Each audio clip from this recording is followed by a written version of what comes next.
Hi guys, katapos ng trabaho. Ito pala magtatrabaho sa Dairy Queen. Yan, Dairy Queen TQ. Yan, lakad uli ako uli. Kain trabaho hanggang bahay. Ganda ng panahon. Ito, hindi na siya malamig. Pero malamig ang hangin. Temperature, mga weather dito ngayon. Spring, pero temperature is mga 10 to. Plus 10. Yan, parang Baguio na to. Baguio yata 16. Sa maglakad dito maaraw. Wala lang akong salamin. Protekta sa araw. Ito nagtatrabaho. Multiple restaurant. Joey's May Streets and DQ. Tapos coming soon is Hotdog Red Hots. Ano mo sa DQ Dairy Queen. Ano nagtatrabaho sa Dairy Queen. Ito lahat. Yung lalakarin ko.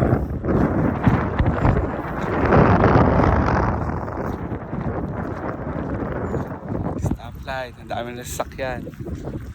Nasa paglakad, mainit na malamig, hindi ka pagpapawisan. Pag nag-summer na, magbabike na ako. Labas ko na yung bike ko. Yung mga nakamotor na, may nakamotor na. Tignan nyo. Tignan nyo ba? Layo yun na. Dun. Yan. Yung mga nakamotor na. Ito. Lakad sa stoplight. Bye!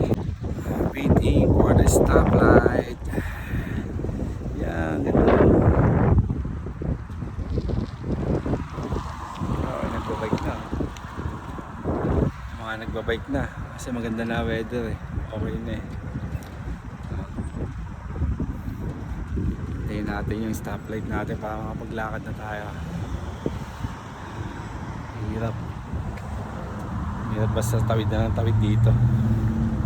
Baka di ka mapasya mga sakyan dito. Mabilis mga sakyan dito. O dito 50, 60. Okay, mamaya ulit.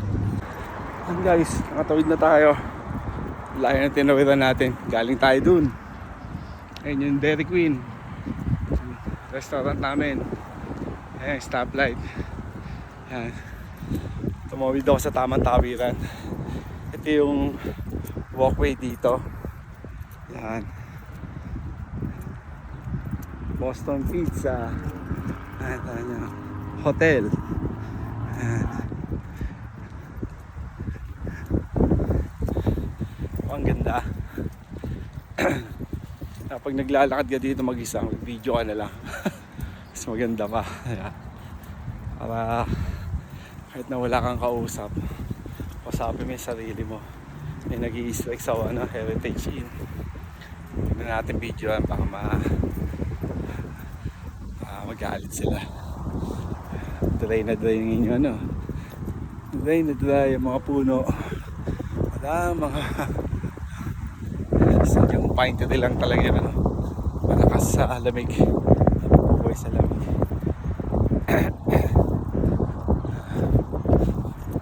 Nakita nyo ba yung langit, ang ganda. Taas ng sa Pilipinas na hindi ka makakalakad ng ganito oras pa lang dito, alas 3 ng hapon.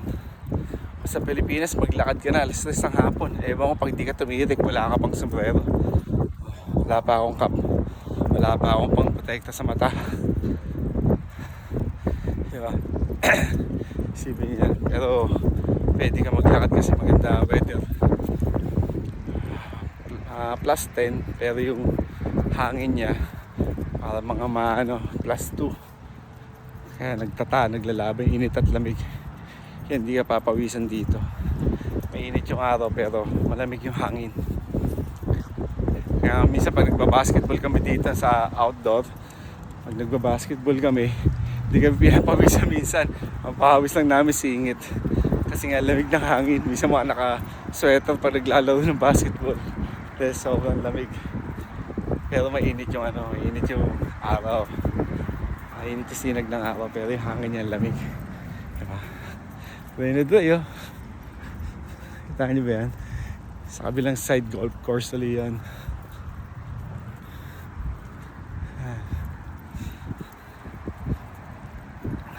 Ganda dito. Kung mahilig ka sa mga tahimik na lugar, yan, punta ka dito sa Canada. Pero kung hindi ka sanay sa tahimik na lugar, baka hindi ka pwede dito sa Canada kasi malungkot dito. Kailangan tiisin mo, kailangan matatag ka. Wala ka masyado makakausap dito dahil lahat ng tao dito nagtatrabaho. Walang mga katulad sa Pilipinas na tambay-tambay. Walang ganun dito. Sa side ko, highway yan. Takbo dyan, 60 kilometers per hour. Mabilis ang takbo ng sakyan dyan.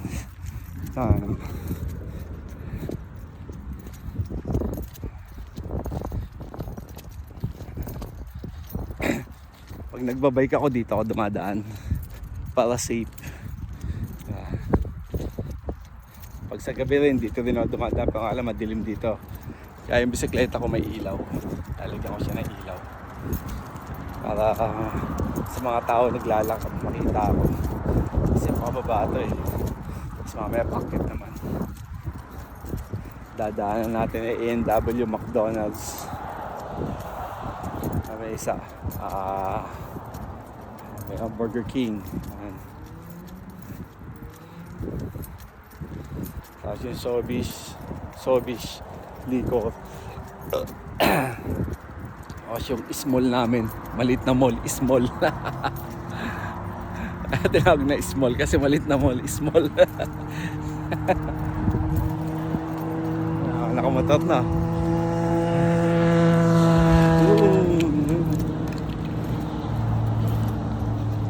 Pangit pa yan. Pagdating na sa amin, makikita yung magaganda ng motor dito. Grabe. Ang Harley Davidson dito, ordinary lang dito.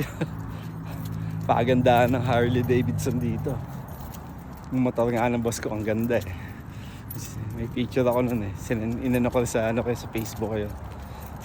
Ang ganda ng motor, ang ganda ng kotse.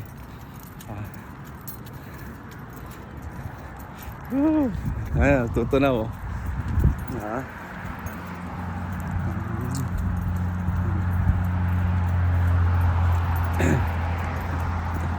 Kung sa Pilipinas siya, may makukuha ka ng hito dyan.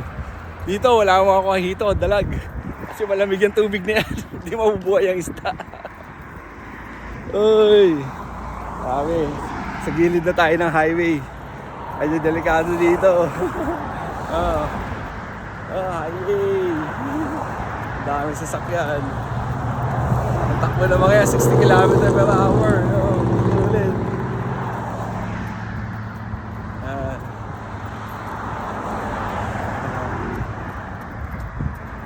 Delikado dito. Wala naman wala pa naman nabalita na disgrasya dito, binangga dito. Kasi disiplinado yung mga tao dito eh.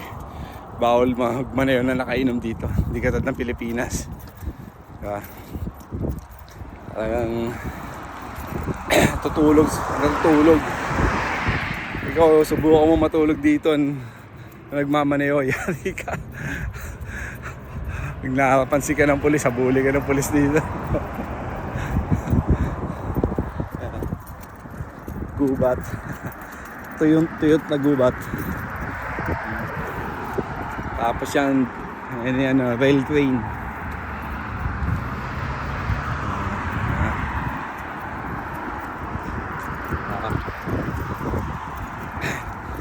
Nyo, walang squatter, di ba? Pilipinas, may mga squatter na yan, mga ganyan. May makikita ka na ng mga bahay dyan. Dito, walang squatter.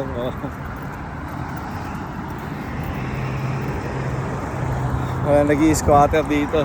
Pero baka sa mga malalaking malalaking syudad, baka doon meron. Pero dito, wala dito sa amin. Yung daanan ng tren. Daanan ng tren.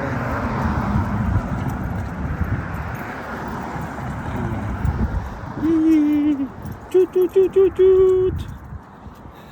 Daanan ng tren. Stoplight. Bye, mamaya uli. So, malapit na tayo sa McDonald's. Ayan ang McDonald's, BMW, then McDonald's at the back, Burger King. Taas naman. Ngayon na downhill, ngayon uphill. Ayan ang McDonald's, McDonald's, McDonald's.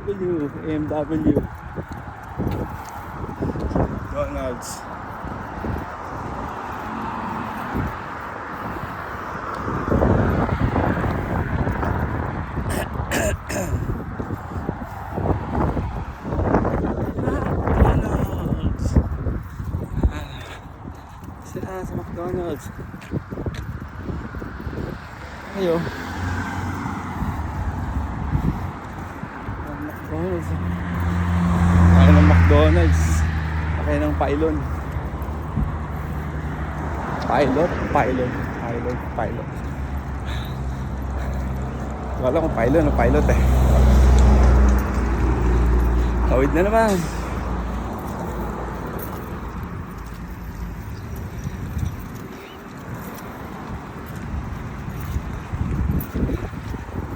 Ito ka disiplina ng mga tao dito. Pagtatawid ka sa pedestrian, humihinto talaga sa sakyan dito. Hindi ka tulad sa Pilipinas, makipagpatentero ka pa. Burger King. Burger King.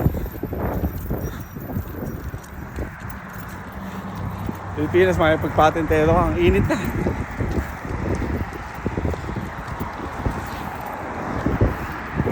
Walang pawis pero mainit na sa ano, sa katawang mo. Mainit na yung araw.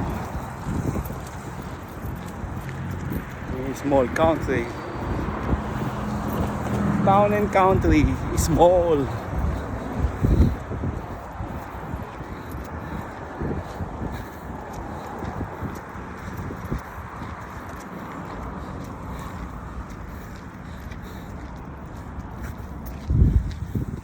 Sakyan dito, puro mga nakatruck. May yaman, ya. Truck dito, ordinary. Pag maganda trabaho mo, kaya mong bumili ng ano, kumuha ng truck. Bigay ka agad sa'yo. Pero mahal ng bi-weekly nun. Sinabi kasi bi-weekly, kada 2 linggo magbabayad ka. Ilang linggo meron tayo sa isang buwan? 4, minsan 5. Kaya, ayun. Kaya magbabayad ka kada bi-weekly.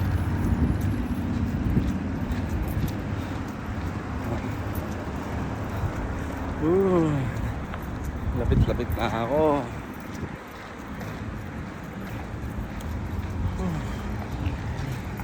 Init na, grabe. Oh, so, bata, tumatawid. Diyos ko. Ay, bata to.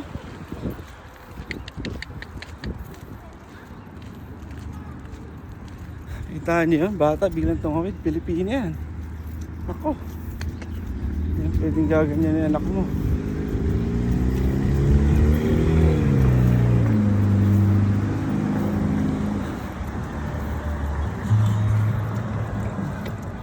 Hindi siya sasantuin naman sa sasakyan dito. Lalaki sa sasakyan dito. Karamihan kasi sa sasakyan dito, SUV. Konti lang sedan dito. SUV o kaya hindi SUV truck. Kapag inaabot, hangga ka dito. Nakaiingatan mo anak mo dito. Ang takbuhan pa dito, Bag Street 50, 50 kilometers per hour. Sige na, may mga kasalubong ako puti. Ihayin natin sila. Nakakaya. Ano kotse? Audi ah. Audi. Init. Ay, init. Init na, mainit.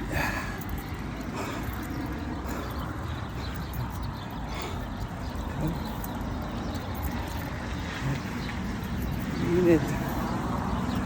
Hi.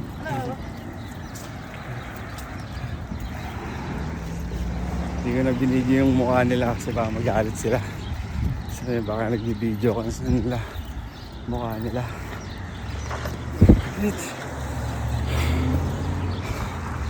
Hirap na. Yan naman, aso. Ito, pwede ito, mga ganito. Eh, di sila makabidyoan. Gusto nila, binibidyoan yung aso nila. Hindi ano, medyo malaki yung aso niya. Hindi naman sobrang laki, pero malaki rin. baka kagat. Iwas muna tayo. Ito tayo. Iwas tayo. Ayan, aso niya laki. Hi there. Yeah, thank you. See ya.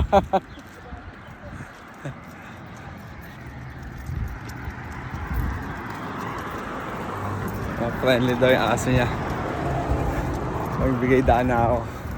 Mahirap na. Sakit din ako makagat ng aso. Ayan mga bahay dito. Hindi naman ganun kaganda bahay dito. Pero mahal na rin yung mga yan. Ayan, ang mura. Oy, Meralco, nag-aayos yung mga Meralco. Yan yung Meralco. Papalit ng poste.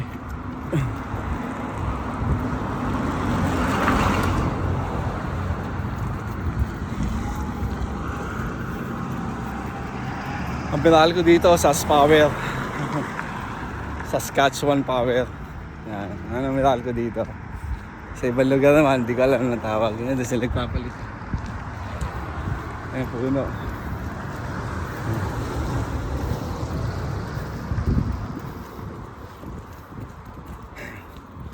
Palit sila.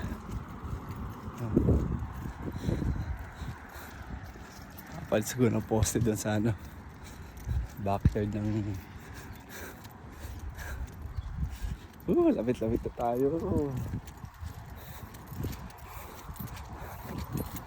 Layo din, layo talaga.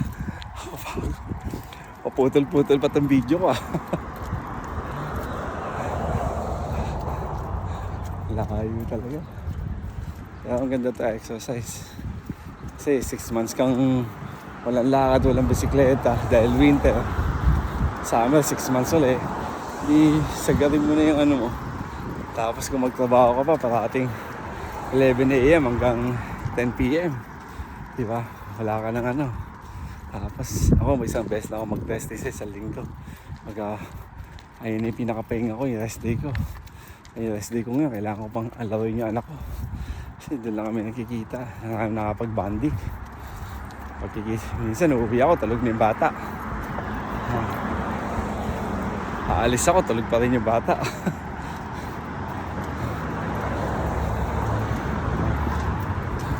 Kaya yan yung bonding moment lang namin.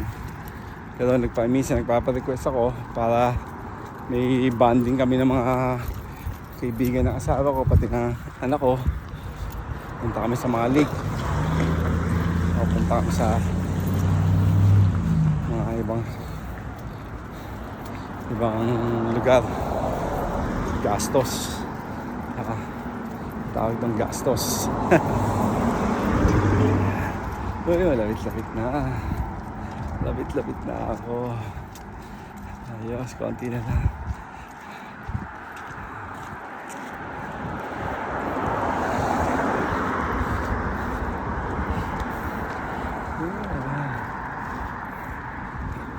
Bahay nila John Aseo. John Aseo. Lapit na, konti na lang. Konti na lang. Kapagod. Konti na lang. Malapit na ka. Mas kita yung sign dito.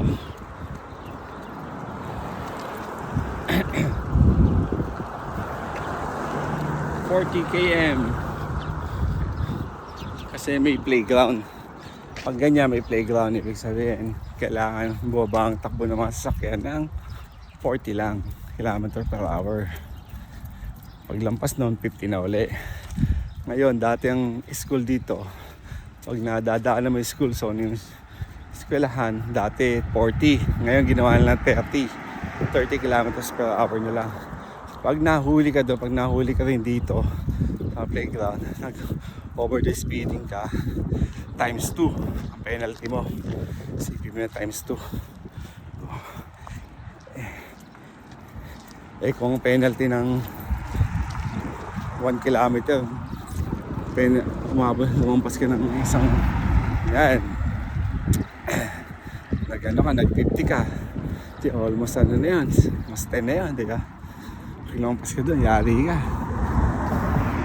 bayad ka nun, ha?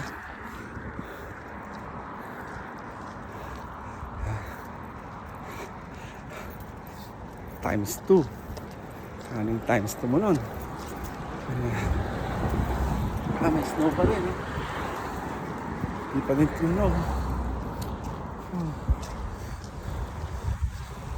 Snow pa rin, snow. Still snow. Snow. Shucks. Hey. Snow. Lakaran ko snow, yellow. Tutunaw siya, medyo madulas siya pag ganyan. Kasi nagtutubig yan, eh. Iwas tayo. Snow.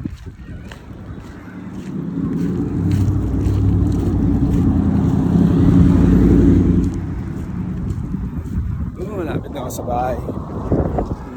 Lakad peting na lang tayo. Lumamig na. Lamig na sa katawan. Lakad petik na. Snow.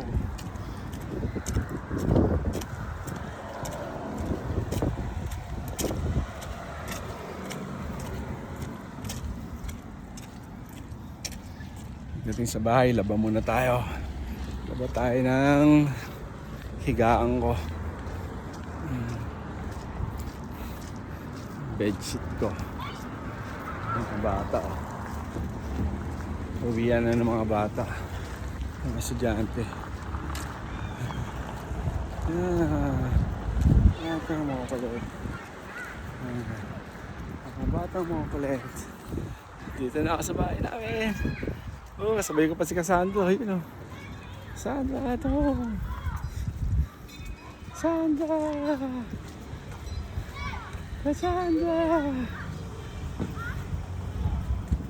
Mga bata.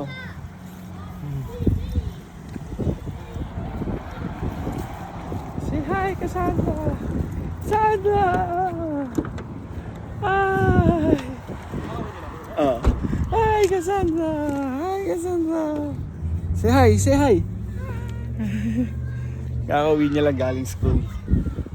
Seatbelt mo, yan mo. Dalis mo, dali. Good job!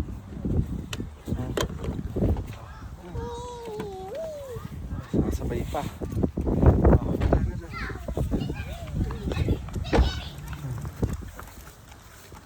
How's school? Good? Yan ako. Cheer ko. Yellow pa kaya hindi ko pa matanggal.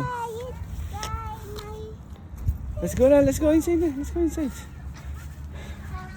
Yellow pa. Ladybugs. May nakita ka ba ladybugs? May nakita ako lady may libag. Pero ladybugs wala. Yes, yeah. Susunod ulit.